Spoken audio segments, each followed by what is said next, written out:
on the other side. Good evening, trainer.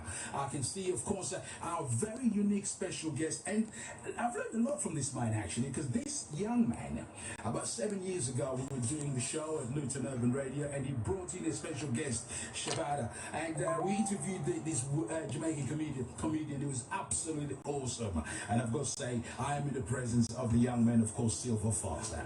Silver, now, you decided to bring this point forward, and I too was somehow felt disheartened that, yes, a couple of months ago it was a big talking point, talking conversation. Black Lives Matters. It was all over the news, all over conversation. I took part in a cycle to London from Walthamstow to Brixton 2 weeks ago.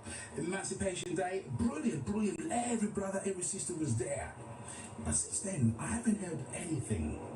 But you did correct me over there. You said, Lenny, people may know, they're talking about it. What is it about this particular movement, Black Lives Matters, that is so worth continuing to talk about, especially in today's society? First and foremost, I've studied all the other movements and from in the past. Martin Luther King, Marcus Garvey, and we know that Marcus Garvey achieved so much, and Martin Luther King, Malcolm X, and I would say since then I've never seen a movement like this that actually achieving results. And I'm not a person who generally, let me just say this, I've never been to a protest before. Really? Yeah, I've never been. Why is that? Is it by choice or why? You see, sometimes, a lot of the times it's busy. Busy doing my own thing. Okay. Instead of looking at the bigger picture. You understand what I'm saying? And there's been many occasions when black issues come about where I could go and protest. I've never been. Okay. Or I've never taken any movements that seriously. Since the death of George Floyd, that's not the first time Black Lives Matter surfaced. You know, it surfaced I think 4 years ago. Yeah. And even then, it didn't resonate for me.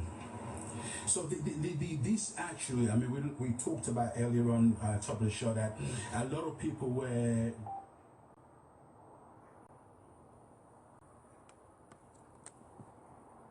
give us a call in to talk about it.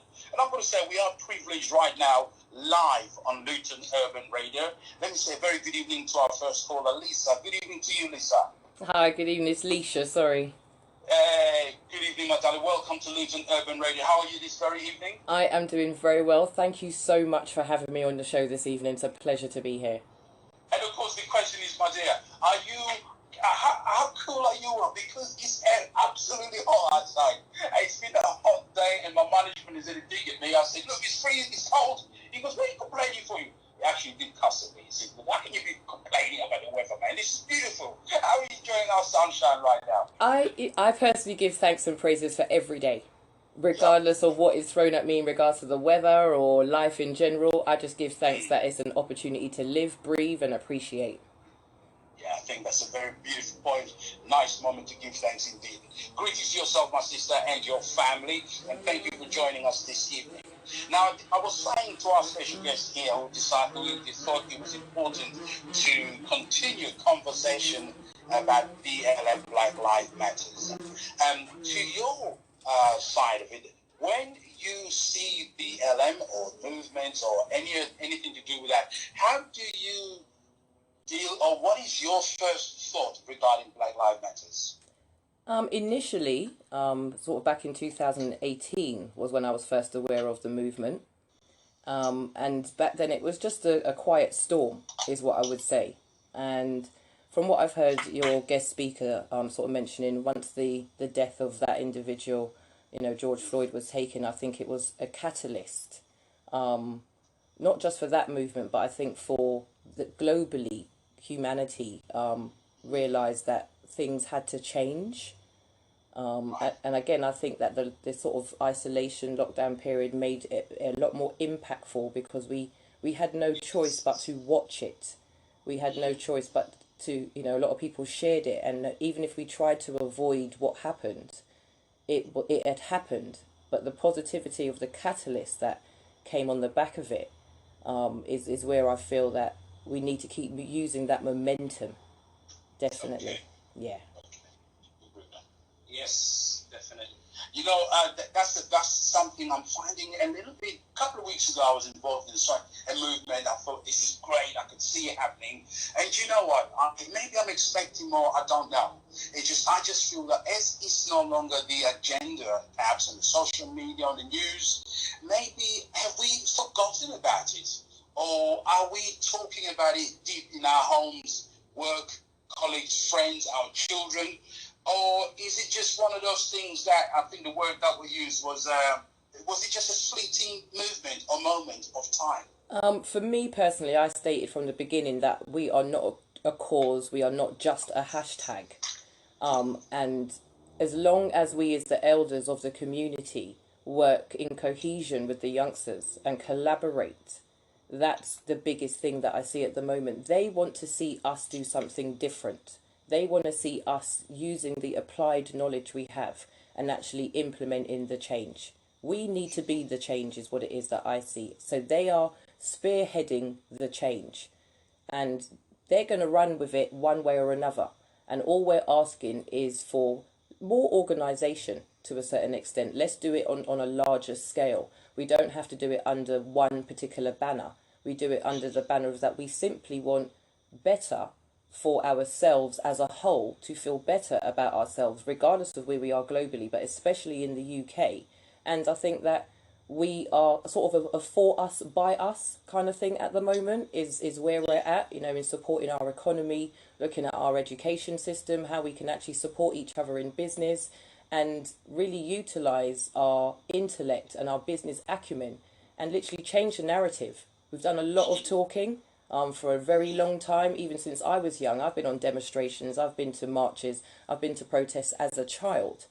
And, again, along with the petitions, I've seen that we need to use all forms of whatever media it is and all forms of our power of our word and power of our pen to make a difference for us and to feel better about ourselves, to open up trade routes, to really liaise with our brothers and sisters that are overseas and incorporate somewhat society into what it is that we want to achieve. We're not excluding anybody. And I think that's the biggest thing that I want to put across in regards to an empowerment movement of people, an empowerment of women, for example. We don't want to exclude men. So an empowerment of a certain race of people doesn't mean we want to harm, maim or put down, be derogatory towards, held back, in any way, anybody else. We would just like it to not feel like it's always us that are at the end of the food chain or it's us at the end of the unemployment line. So it's about educating ourselves, creating our own employment, creating our own education centres. And again, like I say... Here's the question I want to ask you. Mm-hmm. But is it ever possible, Lisa, that we, as a community, will be able to have this, as you say, create our own status, economy, create... Because I am from an African community. Mm-hmm. My parents came here in 68. We came in as kids, 1973. The very first community we lived in North London was a Caribbean community. Mm-hmm. Back then, I used to feel there was a sense of a community there. Yeah. Because my mom, I remember inviting family friends. She was a nurse, and I call them my aunties. They used to come in, and we were introduced to this pardon. Is it pardon? Is it? They used to put money to get partner. Yeah, they call it Susu or partner. Yeah. I got your partner, that's right. And my mum bought me a chopper bike, and I was really impressed. Yeah. Next week would be somebody's turn, and we had a community there. There was some sense of happening there. That's right. But I think somehow we've lost that community thing. I don't know if it's still there. Silver Fox, what do you think? Not that much. Not much lost, yeah? You think the community is still there, the cohesion is there? Not that much. I think what happened is we start focusing too much on doing parties and dances instead of building up. Yeah. You see what? Go on, Lisa. As I say, I agree. I mean, we do know how to throw a good party. You know, I'm not going to deny it. But what I do always ask is what percentage of that, you know, income from that party has gone back in towards the community, for example. You know, I recently heard that a young man went into a sports shop and went to a homeless shelter and gave everybody trainers. Wow. Yeah. And I just thought, I commend you for wanting to be charitable. I understand what it is you're getting, but trainers is not what we need. And I think our focus on labels, on the celebrity glamour status, I think that children these days unfortunately want fast money, and I'd say I'd prefer to have long money, and leave a legacy, which is what it is that I'm trying to instill in the children that it is that I work with as a mentor. You know, it's all very well standing on the corner doing what it is you're doing for money now, but in a few years' time, money is maybe not be, you know, in existence as in cash money. We've got to think of other ways of investing in ourselves. And it all starts with education. Teach a man to fish, like you say, he eats for a lifetime, but you give him a fish, he eats for a day. So I'm very much on the education element of, I worked for others for a very long time. I was always employment. I've had a job since I was 9. And I realised that I actually wasn't really going to get anywhere in a career ladder or in the job world with the mentality that it is that I had. I was frustrated working for somebody else. So I had to go away and learn about business and learn about networking and collaboration, and not just within my own community, as in within, you know, my race of people, but also within the community that I live. So if I'm providing a service or a product, it's going to be for all. And I had to learn, to make sure that I wasn't delivering something in a way that felt like it was just exclusive for some. And I think that's what it is. We live in a world of fear of unknown.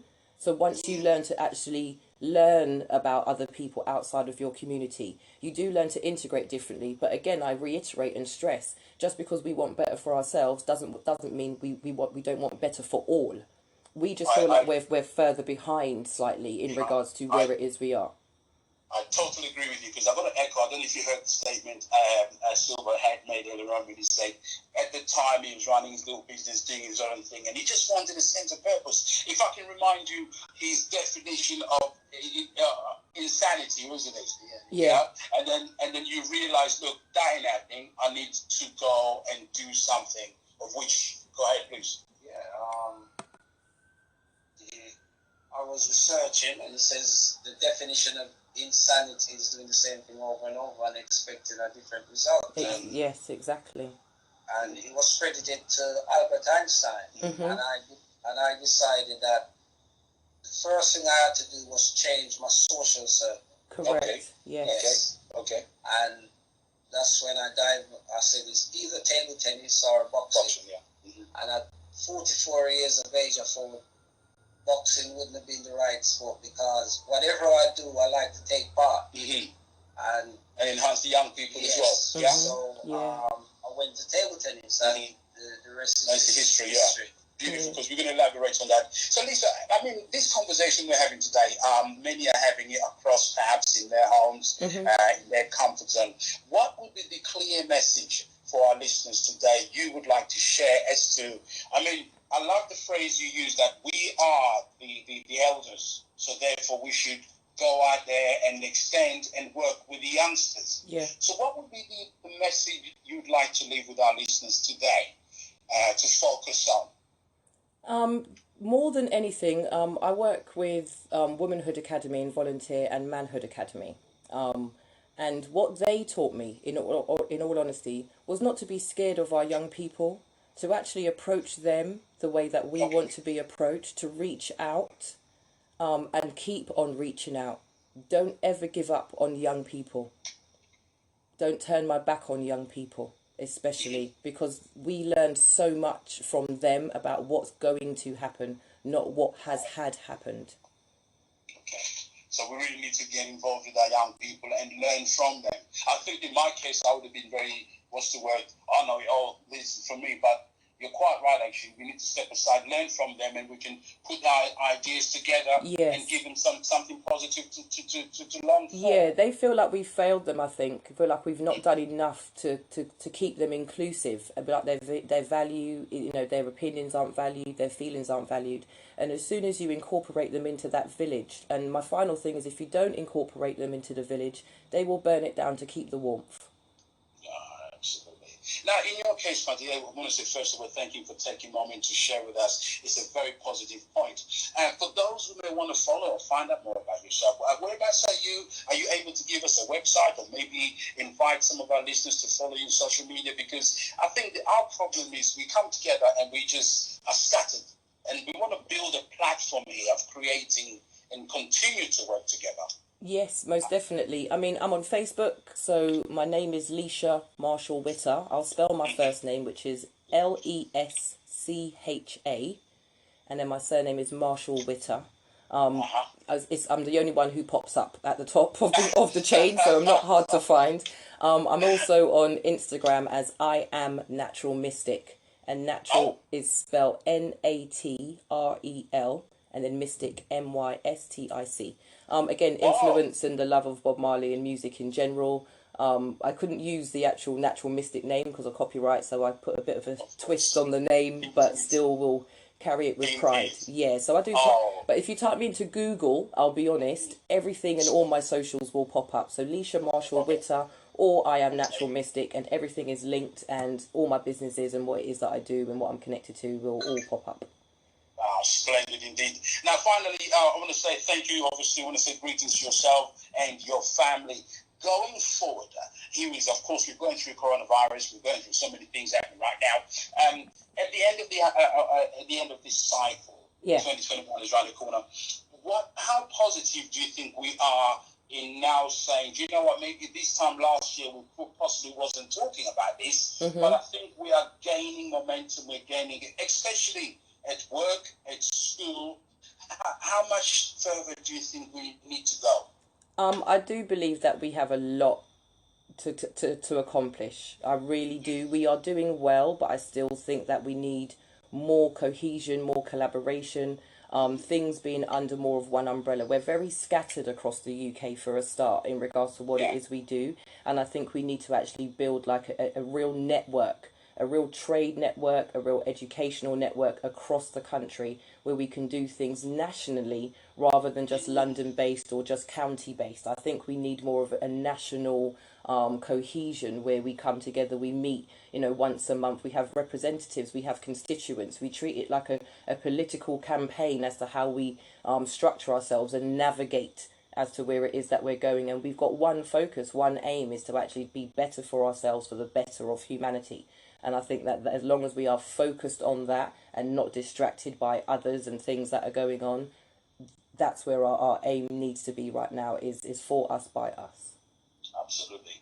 Leisha, I've got to say, first of all, it's great when you're hearing somebody on the other line with so much fluence, speaking with importance, that the idea that we need a network, we need trust, we need cohesion.